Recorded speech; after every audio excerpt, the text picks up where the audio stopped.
Coming off of the back of a triumphant FA Cup tie against Aston Villa, we switch our attention back to the Premier League as Chelsea take on South London neighbours Crystal Palace away at Selhurst Park.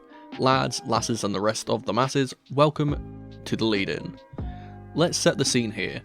It's Palace versus Chelsea once again, 15th place versus 11th place. In the grand scheme of things, this isn't a particularly big game. A Palace win would only put them up to 13th, and a Chelsea win just reverses the damage we suffered last time out against Wolves, leapfrogging them back into 10th. In the reverse fixture at Stamford Bridge, this was one of the only games this season where we actually looked pretty decent. Our finishing let us down, but we were creating a lot of clear-cut chances, and despite leaving it late with the Noni Madueke penalty, arguably deserved to win this game throughout. That game felt special because we saw returns for Nkunku and Lavia, Mudryk and Madueke were playing well, and besides one major lapse of concentration from Levi Colwill letting Palace back into the game, we felt like much the better side. Palace's form is patchy to say the least at the moment. They've won 2 and lost 3 of their last 5 matches in the league, shipping a gigantic 14 goals in the process and only scoring 8. Those 2 wins came against Sheffield United and Brentford, so not the strongest of teams, but their losses came against some better teams too, with us, Arsenal and Brighton dispatching the red and blue outfit recently. In between those games, they were also dumped out of the FA Cup by Sean Dyche's Everton side, being unable to beat them in the first game despite the Toffees only having 10 men late on, and then losing in the replay. They are going to have to improve massively from that recent thrashing at the hands of Brighton, so let's take a brief look at how their team could line up for this one. Firstly, let's talk absentees. Palace have quite a few players out injured, the most intriguing of which is Michael Olise, who was bizarrely put on the pitch despite clearly not being fit enough to play, and getting re-injured against Brighton. Another star man in Eberechi Eze is out too, with Czech Doucouré, Rob Holding, Jesurun Rak-Sakyi, and ex-Blues defender Mark Guéhi joining him on the treatment table. Joel Ward is also a doubt, but could be used if 100% needed. I'll be putting Roy Hodgson's side into a standard 4-3-3 formation, but due to the multitude of absentees there will be some changes to the starting 11 that face the Seagulls. First up in goal though is the ever-reliable ex-Manchester United goalkeeper Dean Henderson.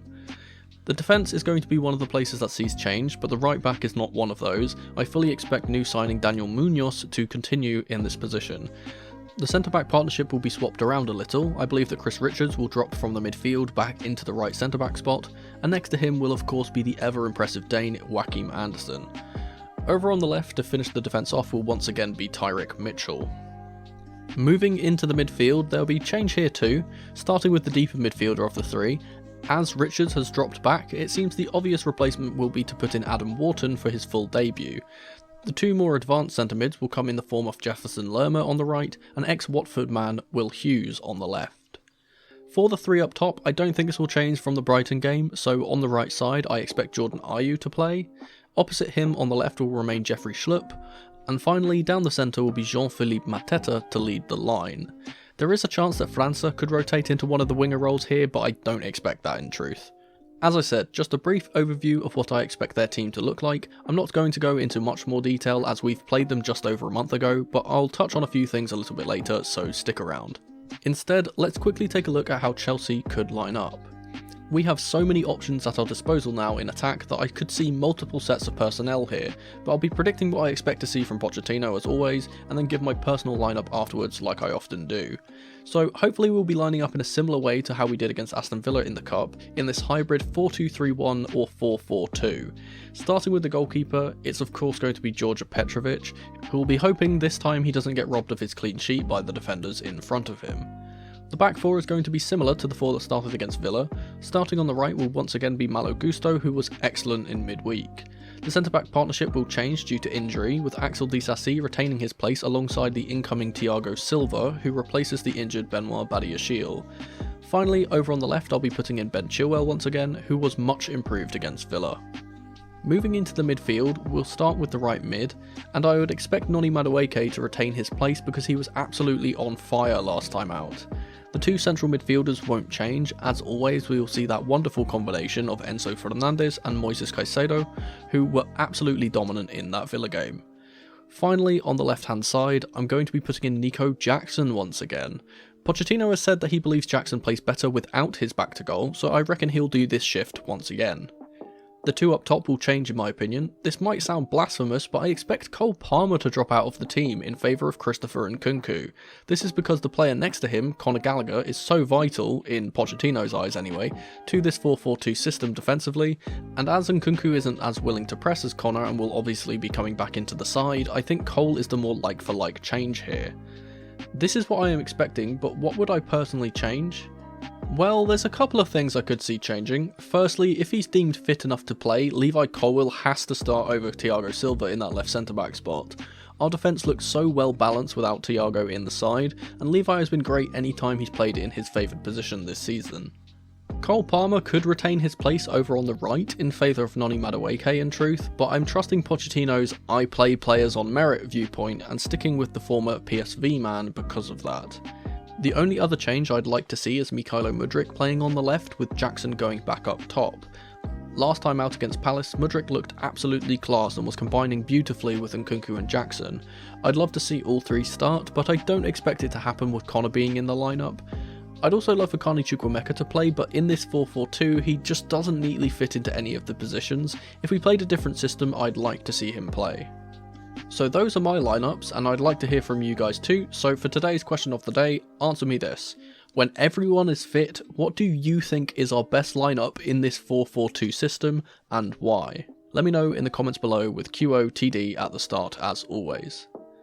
Now let's talk about the game plan. What should we be aiming to achieve in this game? Well, I'm basically going to review what we did well / poorly versus Palace last time out, and suggest what we can do in this game to try and get another result.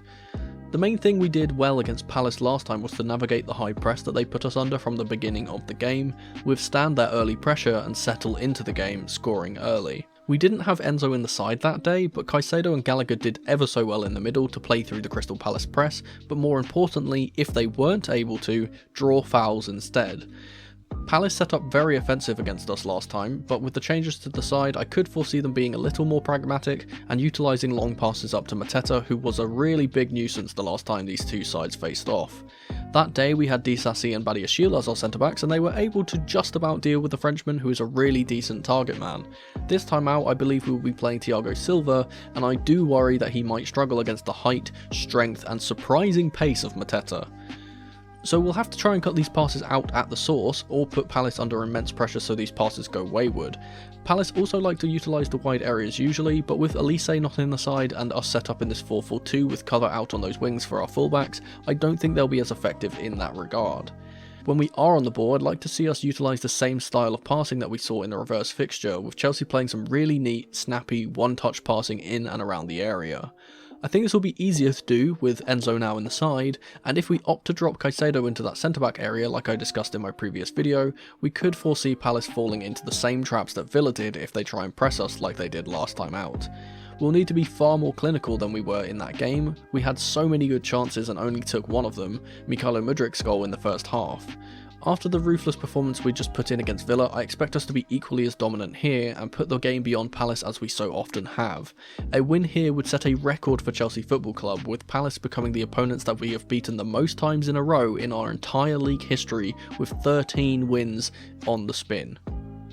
For a score prediction, despite my jinx working last time out, I'm not going to be predicting a Chelsea loss this time.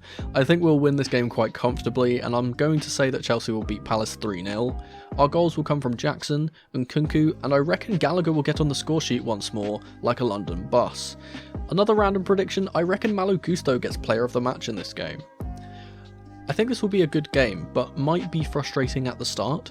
Palace might look to absorb pressure, but once we finally break through, I think the floodgates will open as they open up trying to get back into the game. We'll have to wait until the game to see if any of my predictions are correct, and as always, I'll be live streaming after the game to give my first reactions. But if you can't wait until then, maybe watch one of these two videos on screen in the meantime. Thank you guys so much for watching, and remember, in the rain or in the dry, keep that blue flag flying high. Come on, you Blues.